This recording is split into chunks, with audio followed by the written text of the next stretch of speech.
नर्मदे हर। ये देखो दोस्तों, इस तरीके की कीचड़ हो जाती है।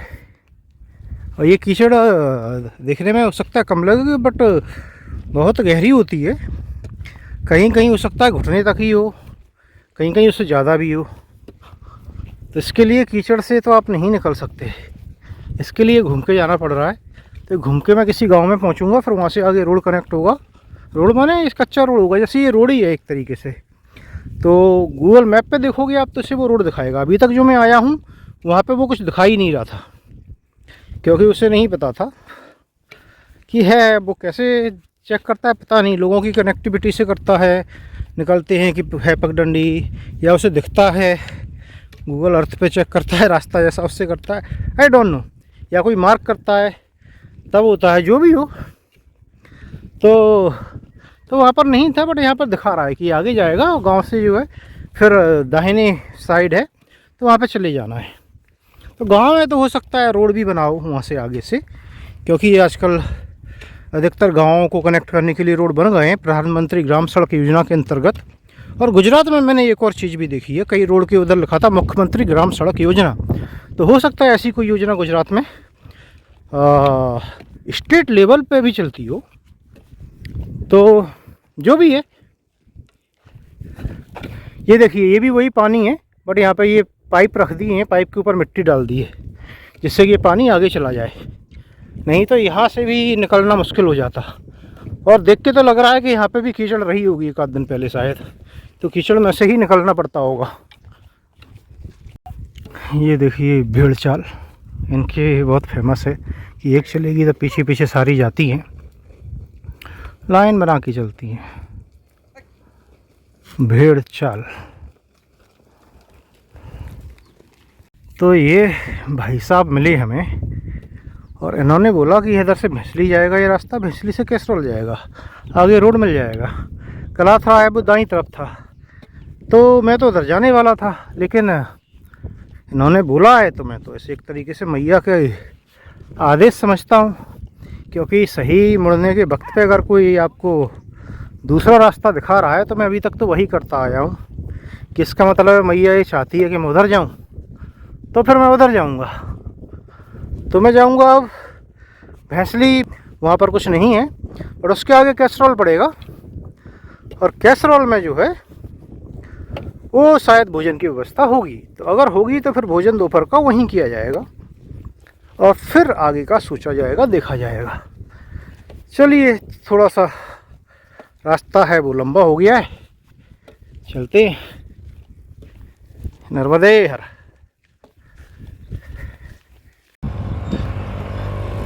ये टैंक है जो कि यहाँ से ट्रांसपोर्ट करके लोग लेके जाने वाले हैं। तो ये गैस टैंक्स बनते हैं इधर, ये प्लांट है, ये देखिए इस तरीके के टैंक बनते हैं जो कि गैस स्टोर कर सकें और ले जा सके। तो ये पूरा इंडस्ट्रियल एरिया है। आप देखेंगे इधर भी आगे देखेंगे आपको इंडस्ट्रीज नज़र आएंगी। तो अभी भी इंडस्ट्रियल एरिया चल रहा है, पता नहीं कहाँ तक चलेगा, पूरे गुजरात में चलेगा क्या शायद, पता नहीं। जब पहले दक्षिण तट पर हम गुजरात में आए थे तो पूरी की तरह से जो है किनारे का रूरल एरिया था, एग्रीकल्चर पे इकोनॉमी डिपेंड थी और बहुत अच्छा कर रहे थे वो लोग। इधर जो है वो ये इंडस्ट्रीज जो है डोमिनेटेड एरिया लग रहा है, कि जहाँ पे इंडस्ट्रीज ने डोमिनेट किया हुआ है, और उसकी वजह से इधर की इकोनॉमी जो है वो उसमें जो है इंडस्ट्रीज़ का, प्लांट्स का, ये फैक्ट्रीज़ का इनका डोमिनेशन है, ऐसा लग रहा है देखने से। और बात भी की थी वहाँ पे, उससे भी पता चल रहा था कि काफ़ी सारे लोग इसमें जॉब वगैरह पर भी निर्भर हैं। साथ में वो और भी करते हैं कुछ ना कुछ लोग अधिकतर। तो दोस्तों ये आ चुका है घैंसली, और उस रोड ने ये हाईवे पे मिला दिया है, तो अब इससे जाना होगा। और गूगल में बता रहा है कि कैसरौल यहाँ से 4 किलोमीटर की दूरी पर है। और थोड़ी सी अब थकावट हो गई है, पैर तो बोल रहे हैं कि थोड़ा विश्राम किया जाए, बट यहाँ पता नहीं कहाँ जगह मिलेगी। तो अगर मुझे कोई मंदिर वगैरह मिलता है तो मैं प्रेफर करूँगा 10 मिनट बैठना, जहाँ पर कि पानी भी हो, हालांकि मेरे पास अभी थोड़ा सा पानी है, थोड़ा गर्म सा हो गया है लेकिन है, तो ठीक है, तो मैं वो भी पी सकता हूँ। लेकिन कोई सही जगह ही मैं बैठ के विश्राम करना पसंद करूँगा। तो देखते हैं, नहीं तो फिर मैं आगे बढ़ता रहूँगा। अभी वक्त हुआ है 11:10। तो ये थकावट का कारण धूप होती है। धूप तेज़ हो जाती है तो पैर जल्दी थकने लगते हैं। ऐसा नहीं है कि जल्दी थकने के लगते हैं मतलब पैर चले ही नहीं है, पैर आराम से, अगर मैं गलत नहीं हूँ, देखा नहीं है मैंने, लेकिन शायद 15 किलोमीटर के आसपास चल लिए हों। 15 नहीं तो 12-13 तो चल ही लिए होंगे। थकावट होना लाजमी है, लेकिन धूप में तो थोड़ा चलना भी बहुत कष्टकारी लगता है। थकावट बहुत जल्दी होती है। नर्मदे हर। तो दोस्तों ये मंदिर है एक छोटा सा, जो कि ये जो जगह थी बीच में घिसड़ी शायद जगह है, तो जो पड़ गई थी। मैं यहाँ पर विश्राम के लिए रुका था 10 मिनट के लिए, लेकिन फिर एक सज्जन आए तो उन्होंने पूछा कि भोजन कर लिया, तो मैंने कहा नहीं, आगे 1 साल कैसरोल में करूँगा।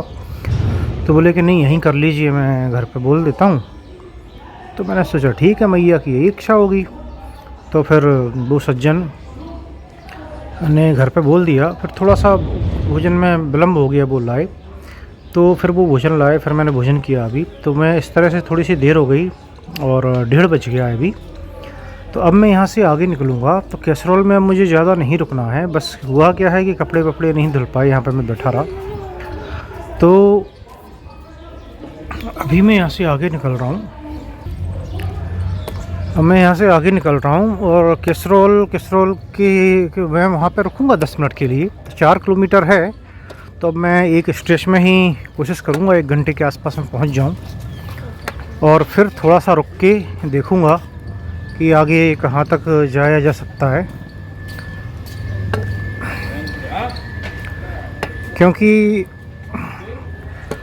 अभी भी जो लिस्ट है उसके हिसाब से कैसरोल पहुँचने पे 17 किलोमीटर ही कवर होगा मेरा, जबकि मेरे ख्याल से मैं 15 किलोमीटर चल चुका हूँ, तो वो 19 हो जाना चाहिए। लेकिन जो भी है कोई फ़र्क नहीं पड़ता, आज बहुत कम है और भोजन भी हो गया है और सब कुछ हो गया है, तो अब तो चलना है। और शाम को जहाँ पहुँचूँगा वहीं पे एक बार नहाऊँगा और कपड़े धुल के डाल दूँगा। तो वहाँ अगर 4:30 तक पहुँच जाऊँ तो ज़्यादा अच्छा है। तो 1:30 बजे से 2.5 से 3 घंटा में चल सकता हूँ। तो और बीच में जो आश्रम आएगा वहाँ पे रुकने का मिला कि अगर मैं बोलूँ तो ये मानिए कि करीब 8 से 10 किलोमीटर यहाँ से और हो सकता है। तो पहला टारगेट कैसरोल का है, और फिर कैसरोल जाके मैं मालूम करूँगा कि नेक्स्ट 5-6 किलोमीटर पे क्या है, और वहाँ का टारगेट करके वहाँ जाया जाएगा। और अगर वहाँ पर आश्रम हुआ तो फिर यहाँ पर रुक जाया जाएगा। अगर नहीं हुआ तो फिर उसके हिसाब से आगे पीछे कुछ एडजस्ट करना पड़ेगा, क्योंकि इधर थोड़ी रुकने की जगह की समस्या है। तो चलिए देखते हैं, आगे बढ़ते हैं धीरे धीरे। और अगर कुछ इंटरेस्टिंग बीच में नहीं हुआ तो नेक्स्ट शूट जो है मैं वीडियो बनाऊंगा तो सीधा कैसरोल आश्रम पर ही होगा। तो दोस्तों मैं आ चुका हूँ कैसरोल, और कैसरोल में यहाँ पे धर्मशाला है पुरानी। वो लोग बोल रहे हैं कि उसे दोबारा बनवाएंगे वो। और ये है नागेश्वर महादेव मंदिर, लेकिन इसमें ताला लगा हुआ है, तो अपन दर्शन तो कर नहीं पाएंगे। तो बाकी के चलते हैं। तो यहाँ से ये माताजी वगैरह बैठी हैं, इन लोगों ने बताया कि एक और जगह है जो कि यहाँ से सीधे जाएंगे तो 6-7 किलोमीटर पड़ेगी। तो आगे मैं वहाँ जाऊँगा, और कम से कम वहाँ तो जाऊँगा, फिर देखा जाएगा वहीं रात्रि विश्राम करना है कि वहाँ से आगे बढ़ना है। 10 मिनट विश्राम करके यहाँ से निकला जाएगा। तो दोस्तों इधर से ये ताला खुला हुआ है, तो मुझे बताया, तो एक बार भोले बाबा के दर्शन कर लेते हैं, फिर आगे चलेंगे भारभूत की ओर। भारभूत जाना है, 6-7 किलोमीटर पड़ेगा पगडंडी के रास्ते से। ऐसे 9 किलोमीटर दिखा रहा है रोड के रास्ते से।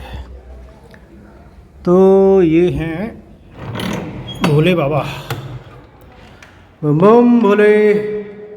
देखिए नागेश्वर महादेव मंदिर है ये।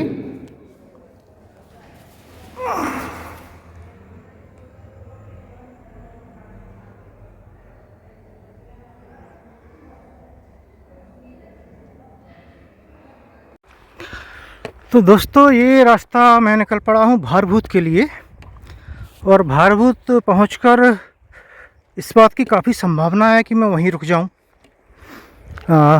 बाकी वहाँ जाके देखा जाएगा, अगर 3-4 किलोमीटर आगे कुछ है और मेरे पास समय होगा तो शायद मैं वहाँ जाऊं, नहीं तो मुझे क्या कपड़े भी धुलने हैं तो मैं रुक जाऊंगा। पहले वहाँ पहुँचूँ, 6-7 किलोमीटर भी काफ़ी होता है, तो संभवतः 4 बजे के बाद ही पहुँचूँगा, तो फिर वहाँ रुकना ही बेहतर रहेगा। और देखिए आप संयोग देखिए या फिर आप बोलिए कि मैया सही में आपका ध्यान रखती है कि एक ऐसी जगह है जो कि मुस्लिम मेजॉरिटी जगह है, जहाँ पर कि मैं पानी भी मिलने की उम्मीद नहीं कर रहा था, लेकिन बहुत ज़्यादा थकावट होने के कारण एक बिल्कुल छोटा सा मंदिर था। छोटे से मंदिर के अंदर से हालत भी ठीक नहीं थी, जर्जर सा हो रहा था वो, उसका पेंट वगैरह उखड़ रहा था, नीचे से भी ज़्यादा साफ़ सुथरा नहीं था वो, एक कोने में सफाई करके कचरा सा डाल दिया जाता था। लेकिन मैं वहाँ पर विश्राम करने रुका 10 मिनट, और आप संयोग देखिए या मैया की कृपा देखिए कि एक सज्जन आए, लड़का ही था और वो 25 साल के आसपास, 25-30 साल के आसपास, और उसने सिर्फ इतना पूछा कि भोजन कर लिया गया। तो मैंने कहा कि भोजन तो मैं आगे करूँगा, वहाँ जा रहा हूँ। तो वह उसने कहा कि यहीं कर लीजिए, मैं बोल देता हूँ कि ऐसा है। तो मतलब उनने जो बोला था उसमें ये था थोड़ा सा कि यहीं करिए। तो मैंने कहा ठीक है भाई, यहाँ कर लेंगे। और थोड़ा वक्त ज़रूर लगा हुआ, बट पता नहीं क्यों मैंने वो देना सही समझा। और जब मैं यहाँ आया तो यहाँ पे ये सदाव्रत था, यहाँ पे भोजन बनाना पड़ता था। यहाँ पे ऑलरेडी काफ़ी लोग आ चुके थे, उनने भोजन बनाया था, खा चुके थे वो। तो हो सकता है मुझे यहाँ भूखा रहना पड़ता, या फिर भूखे पेट ही आगे बढ़ना पड़ता। तो कहीं ना कहीं है जो है घटनाओं की लिंक एक दूसरे से जुड़ती है। मैंने पहले भी ये देखा था कि लिंक जुड़ती है, इसलिए आपको मैया पे भरोसा करके चलना होता है। और ऐसा कुछ होता है तो एक उनका आदेश समझ के, उनकी इच्छा समझ के करना होता है। जैसे कि रास्ते पे उनने इधर का रास्ता दिखाया था बाबा ने, ठीक रास्ते मोड़ पर उनने दिखाया था मुझे। तो शुरू में मैंने देखा 1-2 बार कि अगर अपने मन से करते हैं कुछ तो फिर चीज़ें गड़बड़ा जाती हैं। तो जब से मैंने मैया की इच्छा मान के और ये करना शुरू किया है तो लिंक जुड़ के काम बनते हैं। आपको जैसे भी इसे समझना है समझिए, मेरा काम तो बताना है भाई जो मेरे साथ हो रहा है वो। और अब मैं आगे जा रहा हूँ। आगे भी देखिए उनने ये एक रास्ता बताया कि आप सीधे रोड से जाएंगे, मैप उसमें देखेंगे तो ज़्यादा पड़ेगा, लेकिन ये सीधा रास्ता है एक, जो कि आपको करीब 6 किलोमीटर पड़ेगा। उनने 6 बोला था, मुझे लग रहा है देखने से शायद 7 पड़ता हो, लेकिन फिर भी 2-3 किलोमीटर की बचत होगी। तो जो लग रहा था कि काफ़ी मुश्किल पड़ेगा जाना, 2.5 से ज़्यादा तो हो चुका था वक्त उस टाइम ही। और अगर आपको 9-10 किलोमीटर भी चलना होता, या 14 दिखा रहा था एक उसमें, तो 14 चलना होता तो शायद हिम्मत ही नहीं कर पाते। 9-10 चलना होता तो भी रेस्ट लेके ये लगता कि पता नहीं कितना चलना है। बट इतना होता है 6 के आसपास पे बात आ जाती है तो लगता है हाँ ठीक है हो जाएगा चलिए। तो ज़्यादा रेस्ट की भी ज़रूरत नहीं पड़ी, क्योंकि 2 घंटे ऑलरेडी मैं आराम करके आ रहा था। तो या 10 ही मिनट बैठा मैं और निकल लिया। ये देखिए सामने कोई सा मंदिर है, बड़ा सा मंदिर है, और मुझे पूरी उम्मीद है कि ये रास्ता वो मंदिर के आसपास से निकलेगा, और मंदिर के आसपास से निकलेगा तो मैं 10 मिनट वहाँ ज़रूर बैठूँगा। ऐसे सुनसान जगह पर जो मंदिर होते हैं मुझे वहाँ पर बैठने में बड़ा आनंद आता है, और बहुत ही गजब की ठंडक होती है इन मंदिरों में, शिवालय में खासकर। और शिवालय ही होते हैं, आपको अधिकतर मंदिर है वो शिवालय ही मिलेंगे। और ऑफ रूट अब बोल सकते हैं कि गाँव के शहर के अगर बाहर हैं तो बहुत ज़्यादा संभावना है कि वो शिवालय होंगे, या फिर शायद हनुमान जी का मंदिर होगा। ये मैंने जो देखा है, ऑब्जर्व किया है, वो बता रहा हूँ। तो चलिए आगे बढ़ते हैं धीरे धीरे। तो दोस्तों मैं आ चुका हूँ 1 साल, और ये 1 साल गांव है। एक्चुअली गांव से थोड़ा सा ही दाईं ओर है ये मंदिर, हालांकि मुझे बाईं ओर जाना था तो एक्स्ट्रा चल के तो आना पड़ा। और ये जपसरेश्वर या कुछ लिखा है, पहला अक्षर है वो मुझे समझ में नहीं आ रहा गुजराती में। और ये देखिए नंदी बाबा को, तो ये तो है कि ये शिवालय ही है। तो मेरा गैस तो सही निकला और महावीर हनुमान जी भी हैं, तो दोनों ही बातें सही निकली। ये देखिए,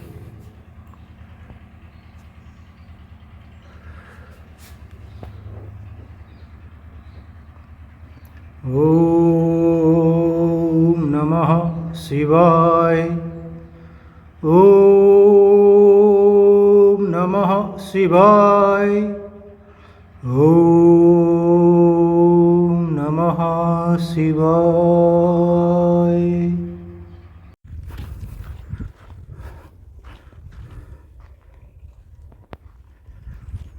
तो दोस्तों, ये पगडंडी है जिस पे कि मैं चल रहा हूँ, और इधर ये झंडे लगा रखे हैं गांव वालों ने रास्ता बताने के लिए। देखिए, ये झंडा है, वो झंडा है, तो आगे तक। तो ये पथ प्रदर्शक हैं, और इस क्षेत्र के लोग मुझे फिर से काफ़ी सौम्य और काफ़ी अच्छे लगे, व्यवहार कुशल हैं, और छोटी छोटी इन बातों का ध्यान करती हैं। चाहे वो थोड़ी दूरी बचे या ना भी बचे, रोड से ही बचना पड़े चलने से, तो ये काफ़ी होता है, उनकी मेहनत होती है, लगता है, बात करने से पता चलता है। देखिए, केवल दूरी की बात नहीं है, रोड पर, हाईवे पर ट्रक चलती हैं, बहुत स्पीड से चलते हैं, गाड़ियाँ चलती हैं, और आपको पता है एक्सीडेंट भी होते हैं। रास्ते में कई जानवरों को मरा देखते हैं, तो वो अगर गाड़ी कंट्रोल से बाहर हो जाए तो फिर वो जानवर हो या इंसान, गाड़ी फ़र्क नहीं करती। तो अगर आप रोड पर लगातार चलेंगे तो दुर्घटना का भी एक चांस बनता है। तो रोड जो है, हाईवे जो होते हैं, वो पैदल चलने के लिए नहीं होते हैं, उन पर अलग से फुटपाथ नहीं बनाए गए होते, या तो उन पर फुटपाथ बना दिए जाएँ तो ठीक है। तो इसलिए बेहतर तो यही होता है कि उन पर चलने से अवॉइड करें, जो है हाईवे पर, जो रेगुलर रोड होते हैं उन पर। तो अगर दूरी नहीं भी बचती है, 19-20 अगर इवन ज़्यादा भी होती है, तो ये पगडंडियाँ कहीं बेहतर होती हैं चलने के हिसाब से। नीचे हार्ड सरफेस भी नहीं होता है, तो आपके पैर की जो हड्डी है, हड्डी में भी दर्द नहीं होता है। नहीं तो क्या होता है कि एकदम आप हार्ड सरफेस पर चलते रहते हैं लगातार, डामर या कंक्रीट रोड पर, तो आपकी हड्डियाँ पैर की हैं वो दर्द करने लगती हैं। तो कुल मिला के छोटे एफर्ट भी जो होती हैं वो सुकून देती हैं। जब हमारी अगर नीयत अच्छी है, दूसरे के प्रति अच्छा करना चाहती हैं, तो चाहे फिर वो काम कई बार हो सकता है कि अच्छा ना भी हो, तब भी नीयत पता चलती है कि हाँ, ये अच्छे के लिए की गई है, तो वो काफ़ी सुकून देती है। तो नीयत बहुत ज़रूरी होती है, और यहाँ पर कम से कम मैं बोल सकता हूँ कि पिछले 15-20 किलोमीटर से जो मैं देख रहा हूँ, वो इस क्षेत्र के लोगों की नीयत बहुत अच्छी है। वो मदद करना चाहते हैं, मदद कर रहे हैं जितनी उनके बस में है। छोटा छोटा गांव है, 200 लोग का, 300 लोग का, 400 लोग का, 500 लोग का, ऐसा छोटा छोटा गांव है, फिर भी वो इतना सोचते हैं।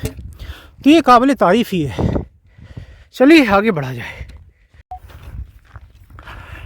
तो ये आ गया है कोसाबा गांव, और वो पगडंडी आके ये कच्चे वाले रास्ते पर मिल गई है। कच्चा पक्का जो भी है, टूटा पक्का या कच्चा जो भी बोलिए आप।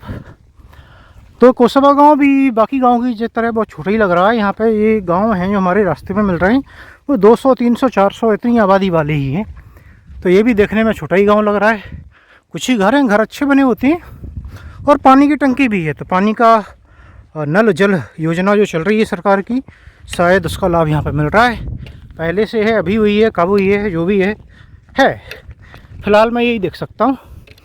और यहाँ से भारभूत जो जाना है मुझे, उसकी दूरी गूगल मैप दिखा रहा है अब 3.5 किलोमीटर।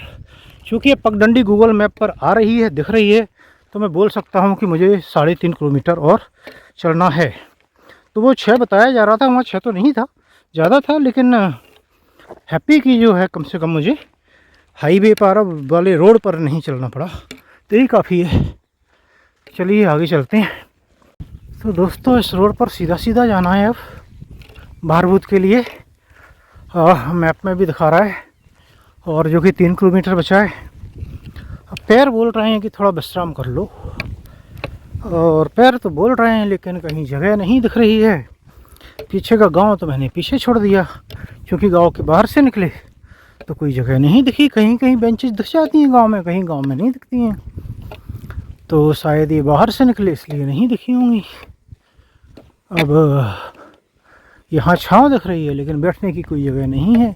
और ये देखिए, मोटरसाइकिल सवार युवक गिर गए हैं आगे, पता नहीं कैसे। बहुत बुरी तरह से गिरा है, उठ गया वापस। मोटरसाइकिल उठा रहा है, देखना पड़ेगा चोट तो नहीं लगी कहीं, मुझसे दूर है अभी। ऐसे होता है, कई बार स्लिप हो जाती हैं। अब सोचिए साइड में स्लिप हो जाए कुछ और आप चल रहे हो रोड पर, तो आप में भी लग सकती है। तो दुर्घटनाएं होती हैं, हर जगह हो सकती हैं, लेकिन पैदल चलने वाले के लिए या तो फुटपाथ होना चाहिए या फिर पगडंडी। रोड उनके लिए सेफ़ नहीं है, क्योंकि रोड उनके लिए है ही नहीं। इसीलिए मैं बोलता हूँ कि रोड का रास्ता ठीक नहीं है परिक्रमावासियों के लिए, क्योंकि उन्हें बहुत चलना होता है और वो थके भी होते हैं। कई बार वो एकदम स्ट्रेट लाइन में नहीं चल पाते हैं, डंडा के सहारे चलते हैं। ज़्यादा थकने के बाद तो थोड़ा इधर उधर भी हो जाते हैं। और ट्रक जैसे चलते हैं हमारे इधर, और गाड़ियाँ चलती हैं इधर, देखिए आप, बहुत स्पीड में चलती हैं। मुझे नहीं पता वो स्पीड लिमिट के कितने ऊपर होती हैं, तो ठीक नहीं है। और वो युवक जो है उसको ऐसा लग रहा है कि चोट लग गई हो जैसे।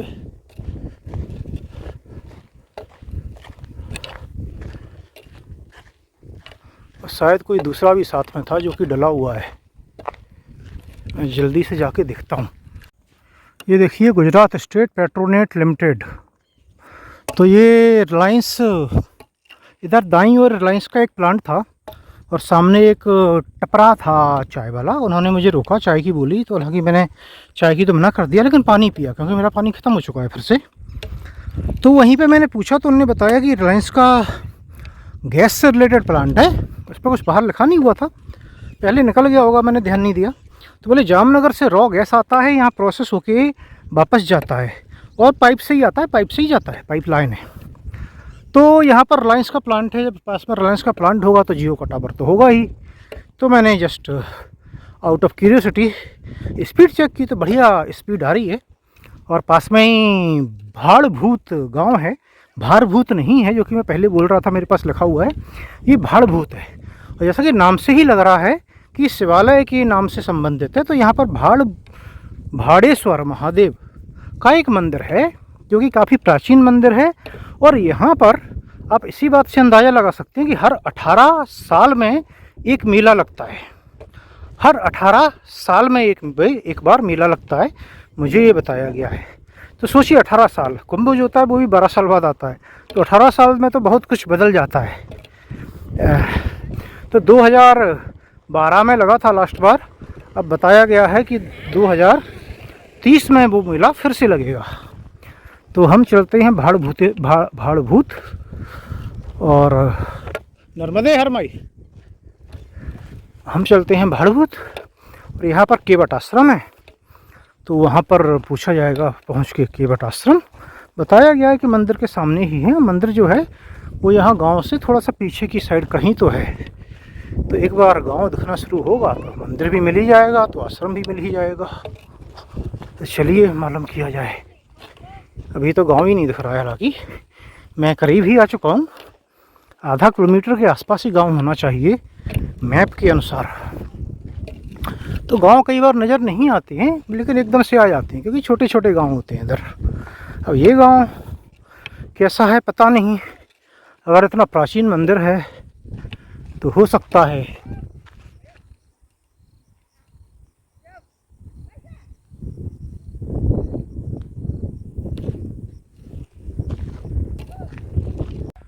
तो दोस्तों एक मंदिर इधर दिख रहा है मुझे दाईं ओर, उसके साथ थोड़ी सी दूर शायद मस्जिद जैसा भी कोई स्ट्रक्चर है, पता नहीं, पास में जाने पे पता चलेगा। और एक मंदिर देखिए सामने भी दिख रहा है। तो अंदाज़ा है कि ये थोड़ा सा बड़ा गांव हो सकता है, पुराना भी है जैसे कि पता चला है उसके हिसाब से। अब मैं मालूम करूंगा कि जो दाईं ओर का मंदिर है उसका कलर देखकर लग रहा है कि ये वो मंदिर होना चाहिए, भाड़भूतेश्वर। तो फिर भी मैं मालूम करके ही जाना चाहूँगा, क्योंकि थक गया हूँ बहुत, शाम भी हो गई है, करीब 5 बजने वाले हैं, सूर्य देवता भी नीचे होने जा रहे हैं। और मैं पसीने से भीगा था, वो अब लगभग मैं सूख गया हूँ, पसीना नहीं आ रहा है क्योंकि ठंडी सी हवा आ रही है अभी। तो अब तो नहाने में भी समस्या आएगी, लेकिन चलिए मालूम करते हैं। तो दोस्तों ये है सामने भाड़ेश्वर महादेव मंदिर, और सामने ही है केवट आश्रम जो कि लिखा दिख रहा है मुझे। और उसके सामने है बढ़िया अच्छा खासा जल, जो तालाब नहीं है, ये नर्मदा मैया हैं। बड़ा ही इंटरेस्टिंग होगा यहाँ जानना कि ये जल नर्मदा मैया का है या समुद्र देवता का है। और ये जानने का तरीका तो बहुत ही आसान है, स्वाद से ही पता चल जाता है। लेकिन मैं पूछना पसंद करूँगा, मेरा वाइल्ड गैस वही है कि ये समुद्र देवता का ही जल होना चाहिए। लेकिन अगर मैया का जल है, यहाँ तक आ रहा है अभी, तो फिर ये बहुत ही अच्छी बात है। और इसके बाद मैं आपको महादेव जी के दर्शन कराऊंगा और उसके बाद ये वीडियो समाप्त करेंगे। नर्मदे हर। तो दोस्तों यहाँ पे बहुत सारे मंदिर हैं और ये देखिए दुर्गा माता की झांकी है और साथ में ये भी हैं माता, देखिए ये माता है। और ये 1.5 लाख की मूर्ति बोल रहे हैं नर्मदा मैया की, नर्मदा जयंती पे लाके लगाई है इन लोगों ने पिछले साल शायद। तो बहुत ही भव्य मूर्ति है। और ये है माता और साथ में ये देखिए राम दरबार कितना सुंदर है, कितना सुंदर राम दरबार है। हनुमान जी भी विराजमान हैं और ये सब कुछ केवट समाज द्वारा किया जाता है। ये देखिए दोस्तों कितने प्रेम भाव से मिलके इनके समाज के लोग हैं जो कि भोजन पका रहे हैं। देखिए बच्चे से लेकर, बच्ची भी है उसमें, और बड़े हैं, बुजुर्ग हैं, सभी लोग हैं, सभी लोग मिलके भोजन पका रहे हैं। इसे ये भाव है, ये प्रेम भाव जो होता है, जो जहाँ मिल जाता है तो भोजन का स्वाद 1000 गुना बढ़ जाता है। यही भाव है जो कि धर्म को जीवित रखे हुए है। नहीं तो धर्म के ठेकेदार तो बहुत हो गए हैं आजकल। तो मैं बार बार भाव की बात करता हूँ कि भाव होना बहुत ज़रूरी है। जितना सुंदर भाव होगा भगवान उतने प्रसन्न होते हैं। पैर की हालत देखिए अब कैसी हो गई है, पैर पर चप्पल छप गई हैं। तो ऐसा ही होता है। सोमेश्वर महादेव लिखा हुआ है यहाँ तो फिर वो महादेव का मंदिर कहाँ है? ये है सोमेश्वर महादेव।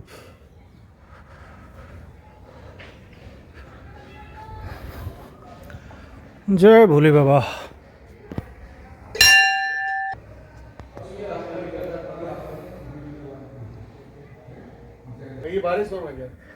तो ये है बाड़ेश्वर महादेव मंदिर, लिखा हुआ है स्वयंभू शिवलिंग है। ये भी शिव जी विराजमान है। अब मैं दर्शन करूंगा बंद करके। और ये है पंचमुखी महादेव मंदिर। तो यहाँ पर पंचमुखी महादेव हैं। ये देखिए इनके 5 मुख हैं। क्योंकि नर्मदा परिक्रमा में और कोई सी परिक्रमा की नहीं जाती है, वैसे शिव जी की तो पूरी परिक्रमा वैसे भी नहीं होती है, लेकिन फिर भी नहीं की जाती, इसलिए मैं आपको सारा कुछ नहीं दिखाऊंगा, सिर्फ एक साइड से ही आप लोग दिख पाएंगे। और ये देखिए मैया के दर्शन। तो ये मैया का जल नहीं है, ये समुद्र देवता का ही बैक वाटर है, मैंने मालूम किया था। लेकिन मैया का जब कभी फ्लो होता है सही तो उनका भी पानी इधर आता है। तो मैप में आपको नर्मदा रिवर ही लिखा दिखेगा, लेकिन अनफॉर्चुनेटली अभी जो है वो, जैसा कि मैंने बताया कि पानी जो है वो समुद्र देवता का ही है। लेकिन फिर भी मैया का किनारा ही माना जाता है ये, क्योंकि जहाँ पर संगम हुआ है वहाँ के पीछे पीछे मैया का जल भी इसमें मिलता रहता है रेगुलरली। तो हमारे लिए मैया का किनारा ही है, लेकिन हम लोग बस स्नान नहीं कर सकते हैं इसमें। और इसी के साथ ही आज का, अब मुझे लगता है कुछ नहीं है, तो आज का ये वीडियो समाप्त किया जाएगा। नर्मदे हर।